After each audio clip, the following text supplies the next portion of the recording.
Hello all, I am starting this week's or today's one-to-one with Random Life Productions when I can get hold of her, because I've sent her an invite and she can't get hold of it for some reason.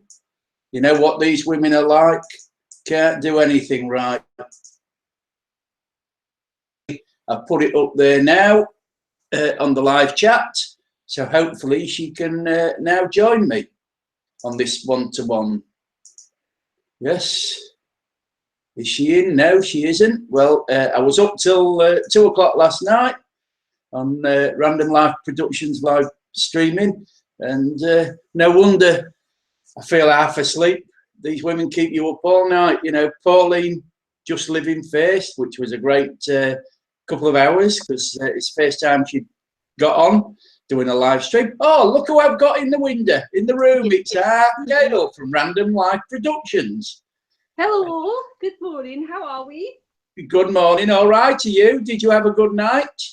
I did, but I didn't get to sleep until 4 o'clock, so I'm slightly tired. Yes, well, welcome to the real world. You kept me up till 2 o'clock. I didn't get to sleep till gone 4 o'clock, and I got woke up at 6 o'clock by the birds.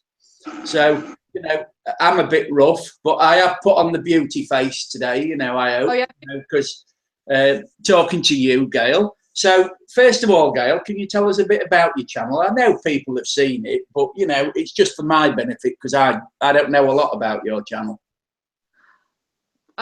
Basically, I just set it up as a forum to be my creative outlet, if I'm honest.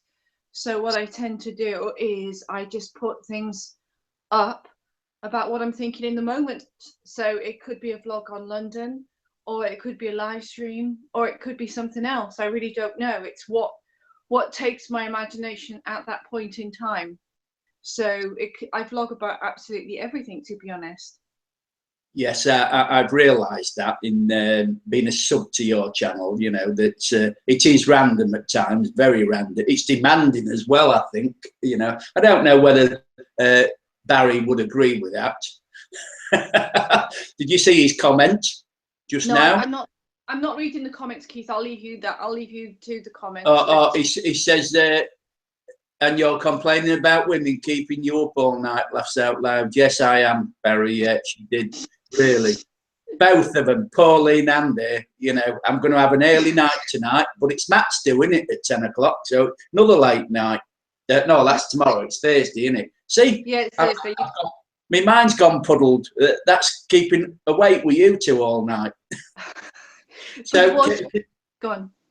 So, can you tell us a bit about your recent trip to Boston in the USA? Yeah, I basically, obviously, I had an idea. I'd been watching Monica and I'd been watching Pauline and I'd been watching a few other YouTubers, and I'd had this debate: should I go to overseas to America? And you know, I travel to America quite a lot. So I, on a whim, decided I'm going to go to Boston. I contacted Monica by phone and I said, Monica, I'm coming to Boston. And she offered me a place to stay. So I was like, okay, I can do that for a few days. And I flew over and thoroughly enjoyed that trip. Did a lot of vlogging. In fact, too much vlogging that I've got so much film I don't know what to do with it. So there's probably going to be a load more films coming on about Boston. And I've got to do through the keyhole tour of Monica's RV, which I'm quite looking forward to doing because it was absolutely much bigger than I expected it to be. And Monica and Jay showed me around the Portsmouth and New Hampshire and Maine countryside, which I'd never seen before, and seeing it from a Bostonian perspective was absolutely fantastic. And obviously I got her and Jay live streaming.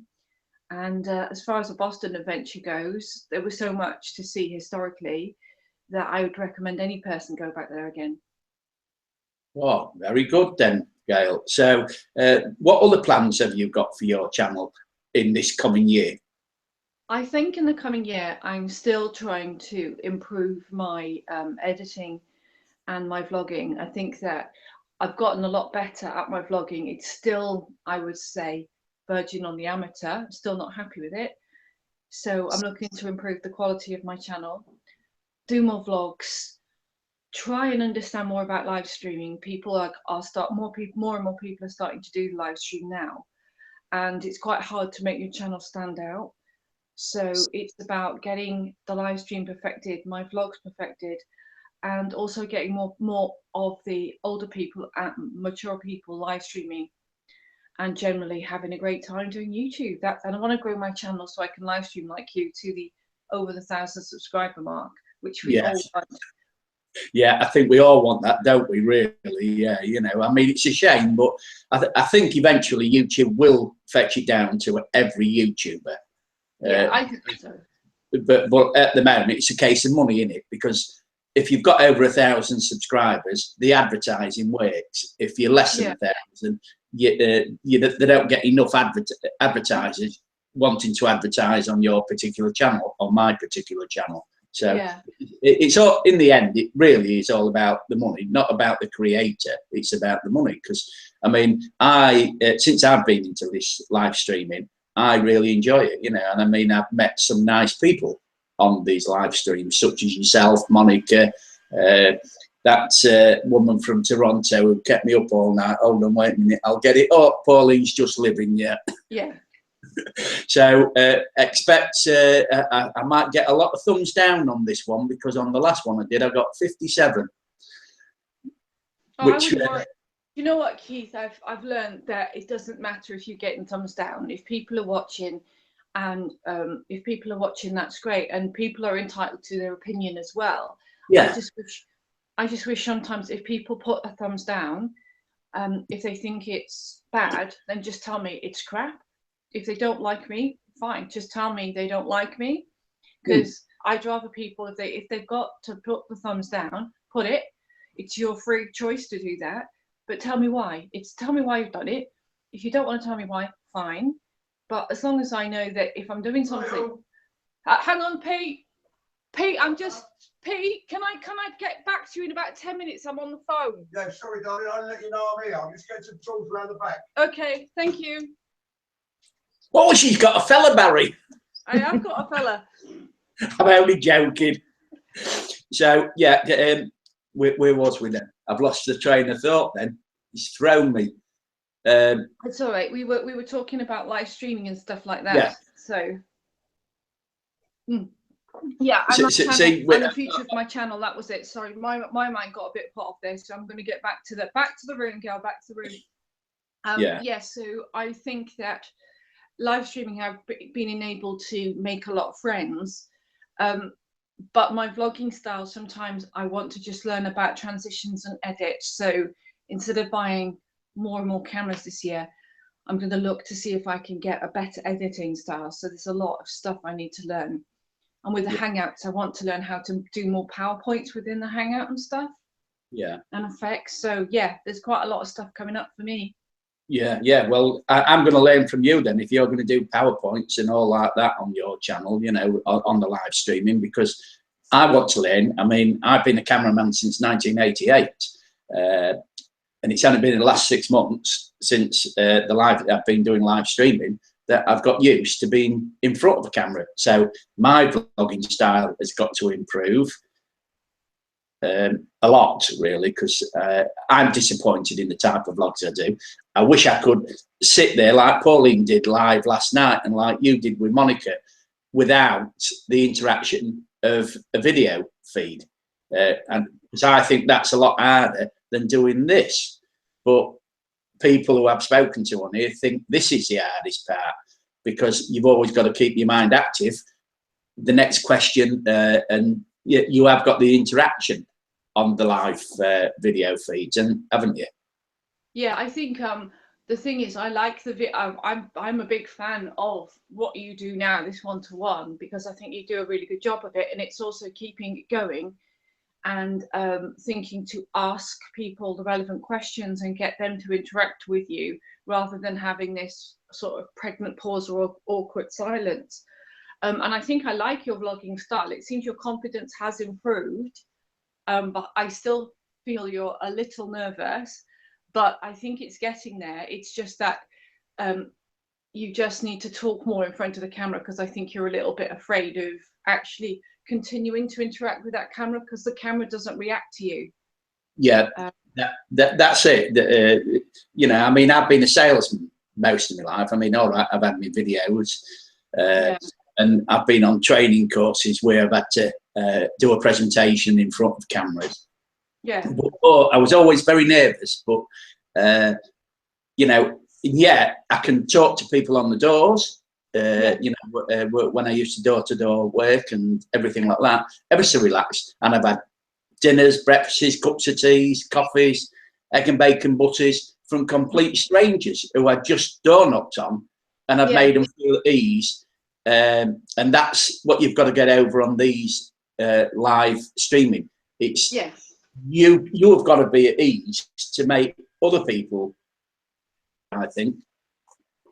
But Monica said to me, said that she'd learned from someone that basically when you're talking to YouTube or the camera, you just have to imagine that there are people in the room watching you and interact with that camera as there's a person watching. Like now there's probably a couple of people watching, so you just have to interact with the camera as if you're talking to that person watching.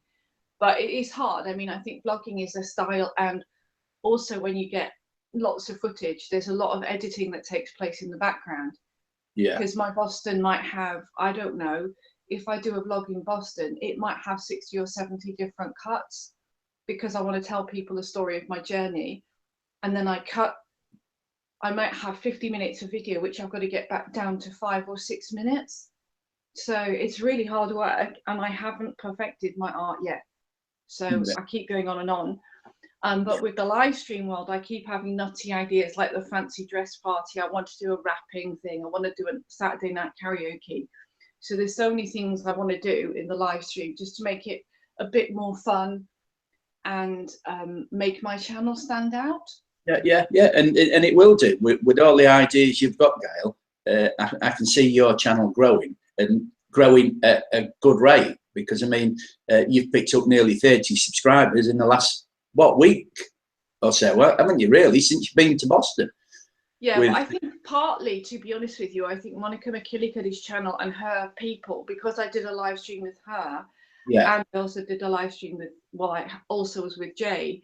I think that really, really helped me, because a lot of her audience watched us on the live stream, and some of her ladies have come over to me, and I think it's because they enjoyed the live stream. And I think because now Monica's going to live stream, it's really going to give her channel another edge as well, because she can interact with her supporters. So I think a lot of it is because Monica has given me some amazing shout outs of late, and I think I've had a few people give me shout outs, which I really appreciate. You know, those are priceless when people do that, aren't they? So I've had a few of those recently, so it's really helped my channel.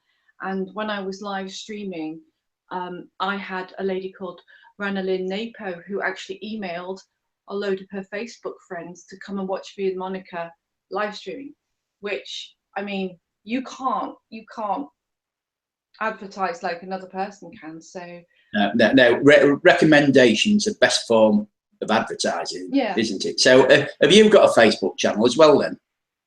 No, I do, but I really don't do social media. I don't promote my channel via social media, and that's for my own personal reasons.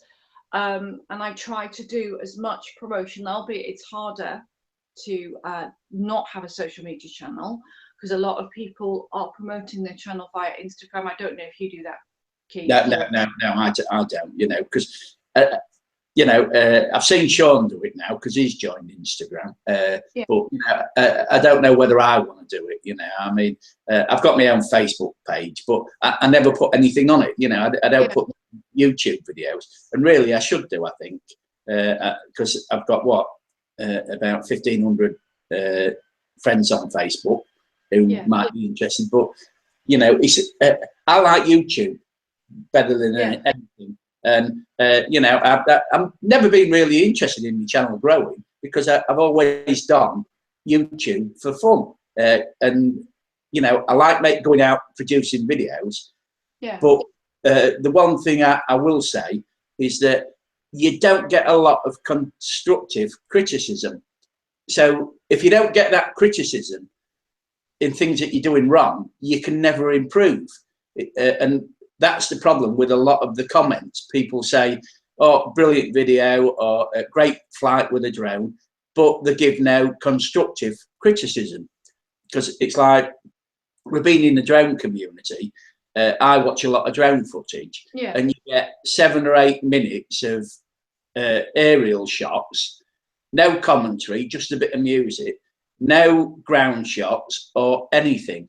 And if you look at something for 8 minutes, it becomes boring. So a lot of viewers, I would presume, turn off after 30 seconds to a minute, because the average viewing time with people, 3 minutes.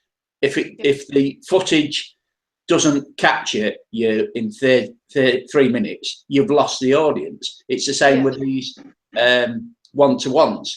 If you get somebody interested on, and they're interesting, like when I did one with Ian, we was on for 40 odd minutes. When I was with Sean, it's 40 odd minutes. But is a one-to-one that entertaining? I'd love to get comments and let me know what they actually think. Not say, oh, it was great, you know, it's a fantastic live stream. I want constructive criticism, because that is the only way I can improve my content in the one-to-ones, you know. And I'd love people to come on and say, well, you should have asked Random Live Productions this question, or whatever, because if people are interested in your channel, you know, you want the comments to develop. Yeah, but I think sometimes people find, I think some people take negative comments, they don't take it in a positive vein. They see it as, oh, you're criticizing what you do and stuff like that. And I remember when I was in Harvard, and I had gone around and I was really pleased with the video until I looked back and there was that speck of dust on my camera, and 2 people picked it up and criticized, and that was Monica and Barry. And I was like, oh, bugger, they've noticed that. And I was debating whether or not to put it out, but I wanted to put it out. But I was glad it was like, do you know what? If they're noticing and being honest about it, at least other people would have noticed it. And so I need to look at that in other videos and make sure that I perhaps clean my cameras, or make sure that that is out of the video, because if they're noticing it, it's marring the quality of my videos. But apart from that, I think I like to seek the feedback from myself as well, because if I look at a video, I know if I'm putting something good out, and I know if I'm putting something out 98, you know, sort of, I give it a lot of effort, but we all have our time constraints. So sometimes you feel like it's almost your best work, but it's not quite. And there have been a couple of videos where I thought, this is not my best work, but I want to put something out. It's good quality, but it's nowhere near perfect. And I think it's frustrating with YouTube sometimes, that time constraints, sometimes you don't get your best work out. But I do try really hard to do it. And I want the videos I create, I want to be engaging. If I'm going on a trip, I want that person to come on that trip with me, to take that walk and to see the pictures that I see. And that's probably what I like. And when I get good comments but they're actually with some feedback of, I like that journey, I felt like I was traveling with you, and I like the way you did this video, I love all that feedback. I think it's very positive. And I try to kind of get in a way of, if I'm doing a journey, I want to do it in a different style. So sometimes I do play the narrator, and sometimes I play the vlogger. So I twist the styles, and I try to mix stuff up.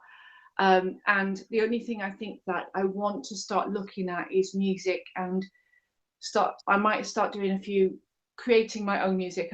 When I'm doing my channel trailers now, all the stuff that's coming out is me on GarageBand creating something. So that stuff I'd quite like to do in the future, is use my own music in the background if I can to some of my videos. But that again is more and more work. So I think my goal for my channel is to get it to 1,000 subscribers by Christmas. That's the goal.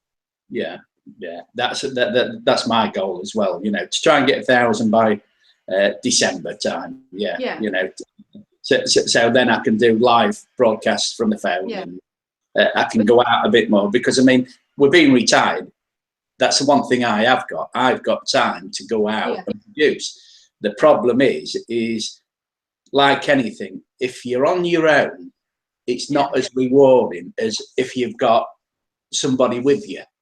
That's why I look at some of the videos on YouTube, and people don't seem to collab together, that like you're going to do with Matt's Drone Encounters. You're going to that place he went to where he nearly lost his life, but Pussy Encounter saved him.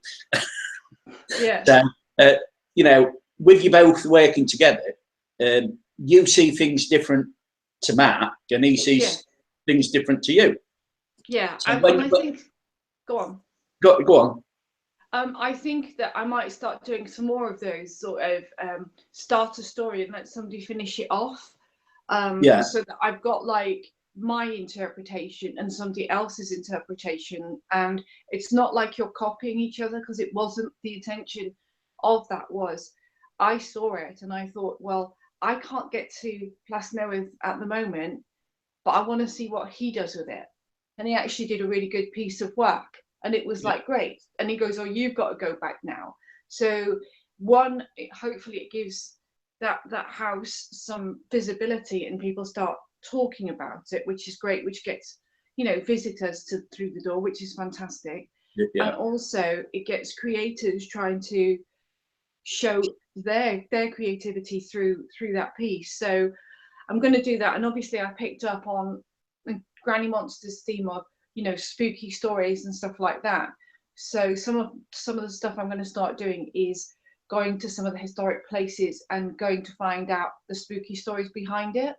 But I'm not going to enjoy going. I'm dreading going back to Plasnewydd now, because I'm absolutely khaki my pants that I'm going to see something spooky.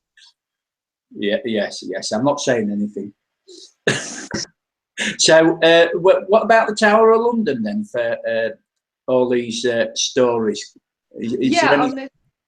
There's some interesting stories in the Tower of London, and there's just so much history there that what I need to do with the Tower of London is, when I go, I'm going to have to break visits down, because I don't do much.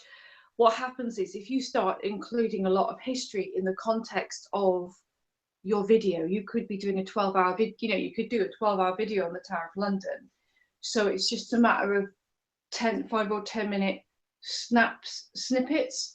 So I'll possibly go round and I'll go to a certain place in the Tower of London and maybe sit and tell a story from the actual scene.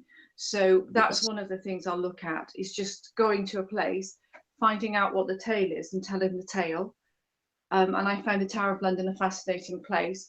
And Monica's asked me also to go to the Diana Memorial Garden. So I'm going to go to that in Kensington Palace. So I'm trying to now, what I want to do is get my audience to come start requesting the journeys that they want me to go to in the UK. And if I can get to that journey, I'll try and explore that. And if I can do some overseas journeys this year, I probably will as well. But I want somebody else to finish my stories as well. Oh, that's a good idea. Barry says, what about the Jack the Ripper tour? I've done that one. I'd quite like to do that again, and I think Barry could finish that one off for me as well. But I'm not going to. What I'd have to do with the Jack the Ripper tour is, I don't want to do a group tour. I'm going to have to do the research and then do my own sort of guided tour around. But it could be that I do that in installments. So I might have to do a whole load of filming and do it in 5-minute sound bites, and then just go one place, one story. And then maybe Vlog from the Bog can finish my story off. That's a good idea. Go on. I think Barry could finish a good story off. He's a very good storyteller, I think.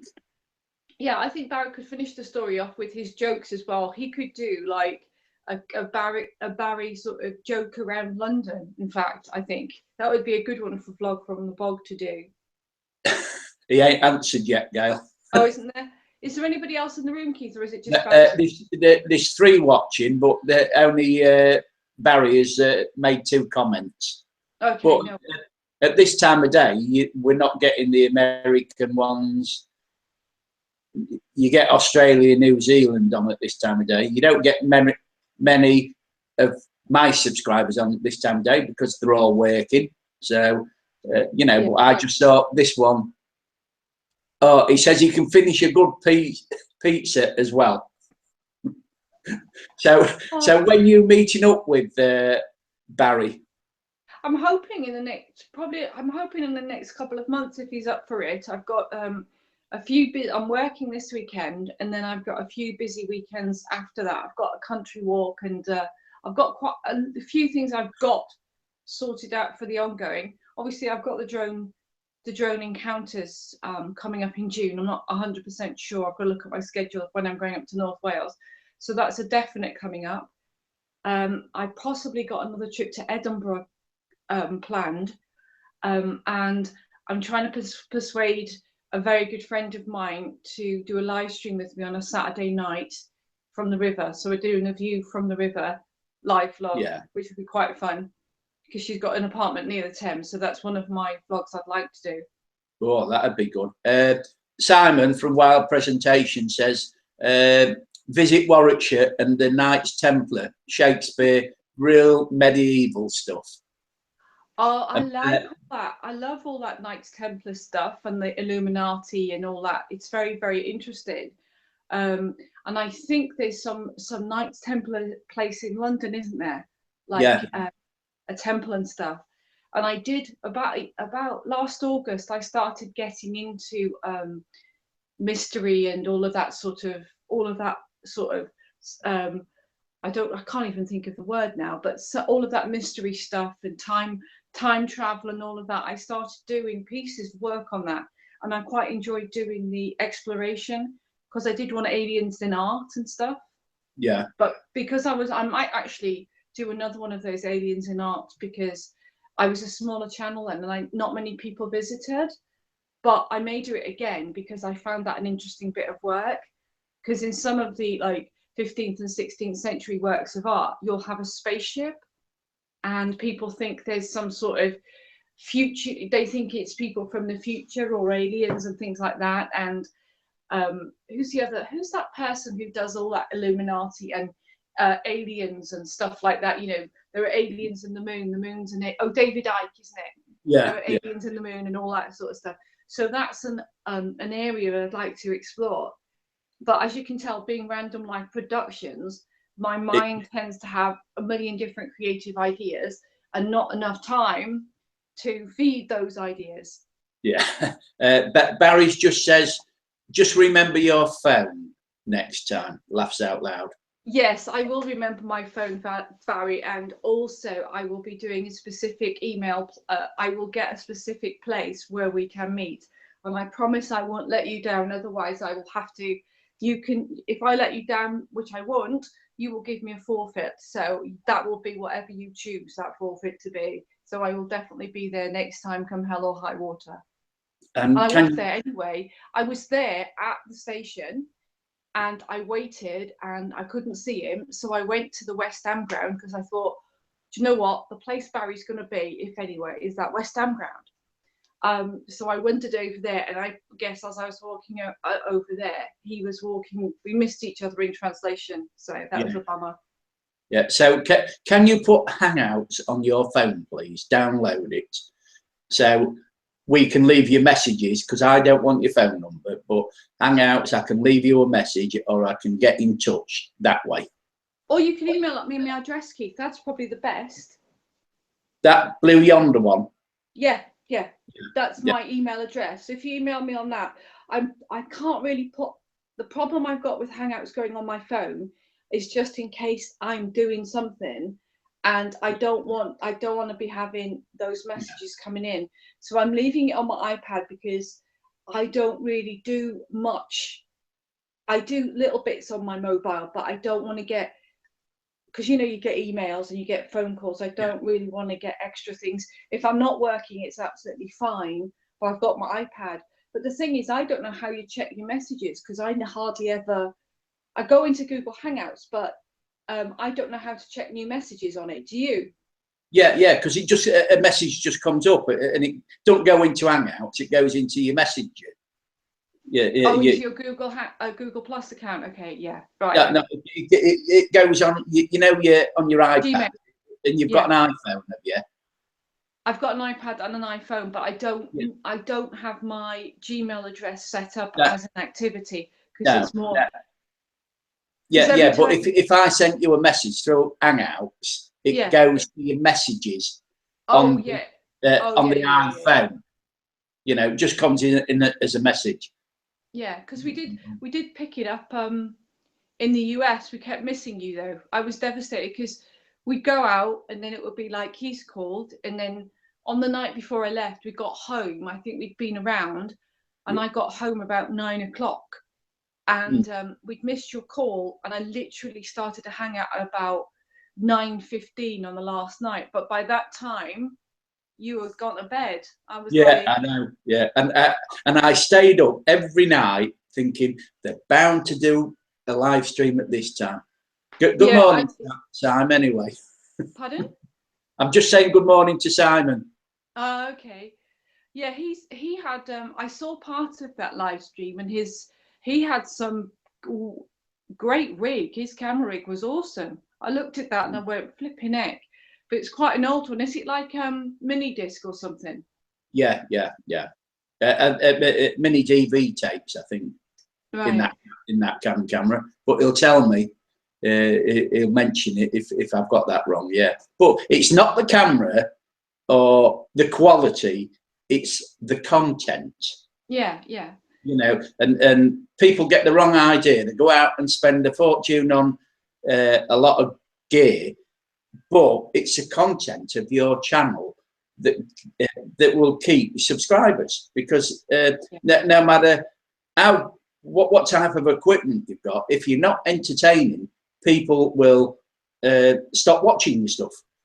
Yeah, and I agree with you, because I look at some of the live streams that go out there, and like Granny Monster doesn't have anything spectacular, but if you can make eating a boiled peanut entertaining, it's the delivery.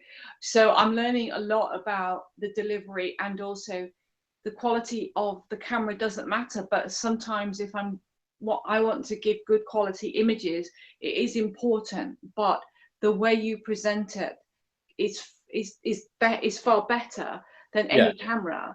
But it's learning how to work with the camera and also work with the presentation, because a good camera, I feel, always will give you that picture quality if you're going out vlogging. And my picture quality is pretty okay. I've got a little G7X Mark II is my camera of choice, because it's a simple vlogging, a small compact vlogging camera.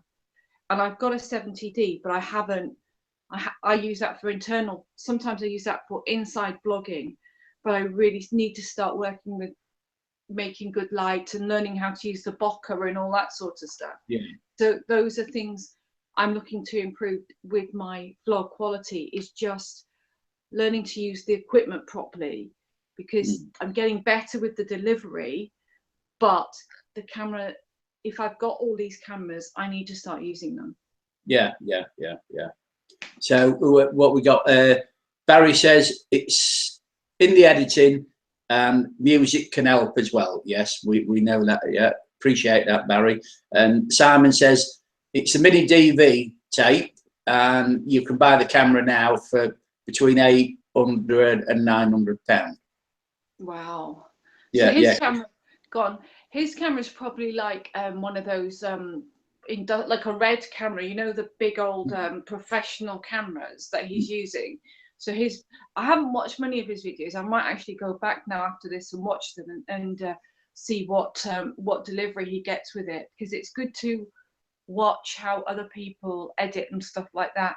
I don't know what it's like with you, Keith. When I start watching TV programs now, I'm looking at how they edit, and I watch different scenes and how they put pieces together and stuff. Yeah. And Yeah. I'm getting quite critical of stuff, or I'm going, oh, I like that shot and I like the story it's told here. And I didn't realize quite how much an art form the photography and filmmaking was. Yeah, well, I mean, if you watch any Hitchcock films and you look at his use of the camera, absolutely fantastic. And you know, I watch a lot of the old films, and you don't see the edit at all. If you've got a good film, you never see an edit, and it's brilliant. But it's about camera angles, and you've got to have the time. And when you're on your own, it's very hard to get the time to do all the different angles, because don't forget, on TV series, on major films, there's not just one person, it's maybe hundreds of people who are working on that. You know, there's somebody looking at the continuity, there's different sound guys, there's lighting people, directors. You do it all on your own as an individual, you'll never master the full art of cinematography. Yeah, I because agree, but it's an impossibility.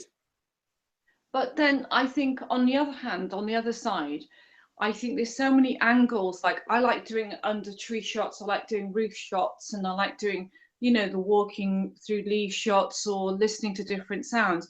I think that you can, it's never going to be perfect, but I'm always looking for different angles to shoot. So when I look at something, I try to do it in a way where I'm looking up at the trees or I'm looking at a color, and I try to make the outdoor vlogs as colorful as I can, or from a different angle, or I've started doing the 360s on my tripod now, just to make it a little bit different. It doesn't come out perfect, it's quite rough around the edges, but as I keep going and looking at those different angles, I'm hoping that that skill is improving, because that's what I want to do. I just want to make it more creative, and oh God, I could spend hours filming different things. It's just that time, isn't it? I wish I just had more time. And it's finding a subject that you're interested in. But that's very difficult, Keith, with Random Life Productions, because I have quite a load of interests. You know, I love travel, I love films, I love books, you know, and I love history, I love design, I love art. So there's so many interests to cover. But I guess the nice thing is when people come into my channel, they never quite know what they're getting. Excuse me a minute. Oh, he's got a message. He's interviewing me. He's got a message. Yeah, I'll finish this interview now then, Gail. Okay, no worries. And I'll catch you later. Okay, bye, Keith. Bye all.